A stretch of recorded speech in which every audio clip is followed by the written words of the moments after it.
My project looks at the development phase of Northern Ireland since the signing of the Good Friday Agreement in 1998. My project was initially photographically based only. I started off photographing buildings and sites that would have had historical import in Northern Ireland during the Troubles. So images from the Long Kesh or the Maze prison seemed a logical place to begin because of its history.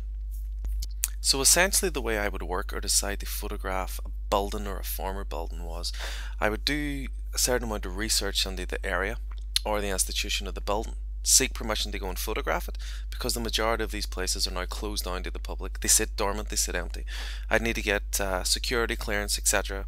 You get an allocated time, you go on, so it becomes kind of difficult. These images, for example, are from Edmonton Barracks Enlisted Quarters, which was an entire section of about 3 or 4 streets in an area of Northern Ireland that were closed off to the public. They were only for enlisted men. They obviously now lie dormant, of course.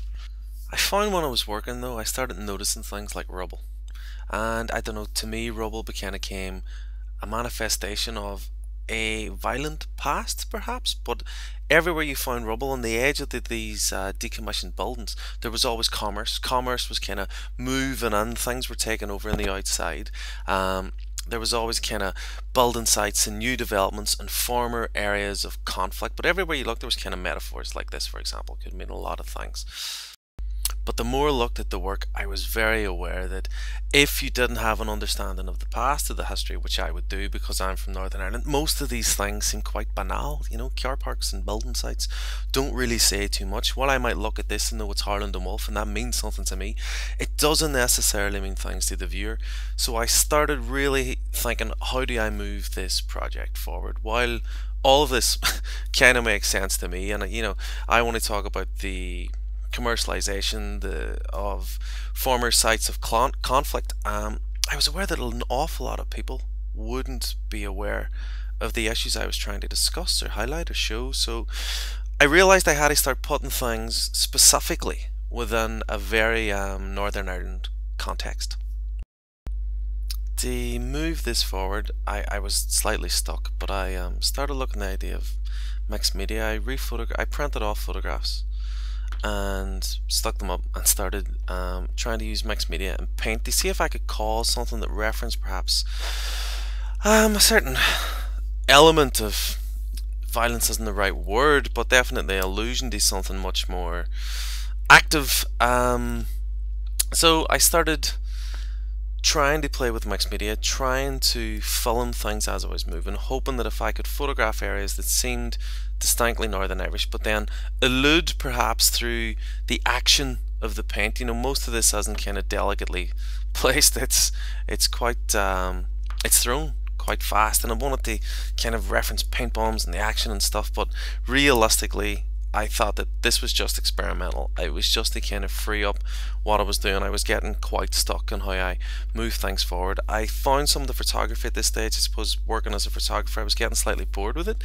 So I felt my project was suffering. I liked some of these and I was intrigued by what happened when one did start kind of mixing medias, but I was aware that this still wasn't really going to help the viewer. I was very aware of audience. If I put this on a wall and people watch this, they're not really going to get what the issues that I'm trying to raise: the commercialization of space, the kind of destruction of physical pasts, the kind of depoliticized space. It's not really coming from this. I mean, I thought they were interesting enough visually and aesthetically, and almost they watch. It's kind of strange where it starts off and where it finishes, but I definitely felt that in order for my project to develop while I was doing the digital MA, that I really had to think of something that I found placed things distinctly within a Northern Irish context.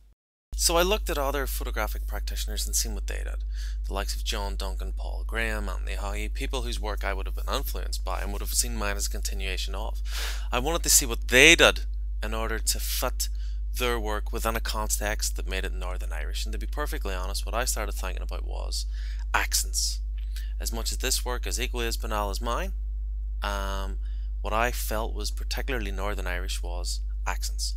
So I decided to make an audio piece that used the idea of accents as a way of focusing the work within a Northern Irish context. As such, I conducted 2 interviews with 2 guys with very different histories. They would be from very separate sides of the community. One was a UDR member, the other was a former IRA man. The idea was to have this coming through headphones and stereo to make it purposefully confusing, so you'd have to listen out for each side's story. You have to pay attention to what you want to pay attention to, but the vernacular places it particularly within a Northern Irish context. You have to understand, I had 2 conflicts. When I was young, growing up in the Bogside, I had the conflict. We were shot, the house was shot at, it was patterned bomb. And whenever the bombs went off, the house was destroyed. You know, the roof and all would have been partly off, and you wouldn't have had a window or door left on the place. Well, maybe some doors inside. At a young lad at secondary school, 10, 11 years of age, coming out of school, going riding, and I remember us getting progressing that from because we that, were actually young, getting into movement, start or and something. feeling that actually belonged to something.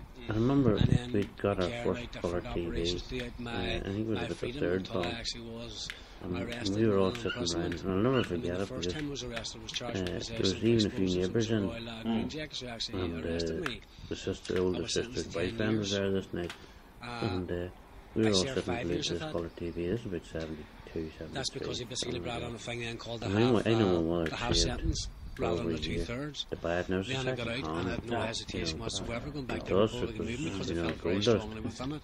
But and I can the remember second sitting time I went there back to the Republican movement, that was looking only at the 6 TV, months. because we thought Until it then, I was was brilliant, rearrested colour again TV. for the murder of And an next thing you IUC see the man in TV Derry, starting to and then rise. I was sentenced to life I don't know imprisonment. if you've ever been in a But bomb or not. if I can go But the back, elections I start to myself fail was in a before personal you hear conflict you know, and because I was sometimes gay, it blows in, and I sometimes was it in the sucks out. movement, It all depends, which you at know, that what type time of direction was it's never coming. talked about.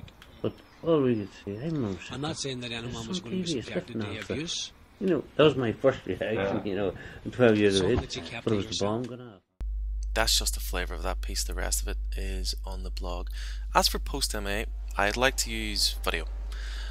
Specifically, what I'd like to look at is where the dividends, peace dividends money has gone, and a lot of it seems to have gone to these out-of-town shopping centres and retail development.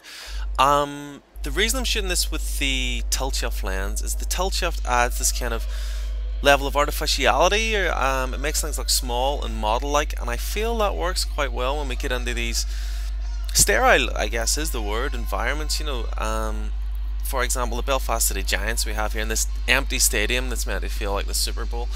The Giants were designed to be the first Northern Irish cross-community sporting team. You know, there's always been the history of Celtic and Rangers and sectarian division when it came to sport. The idea here being that both sides could get behind the one team, but in reality, you know, it's kind of failed. You go and it doesn't really feel cross-community. It's just a middle-class venture.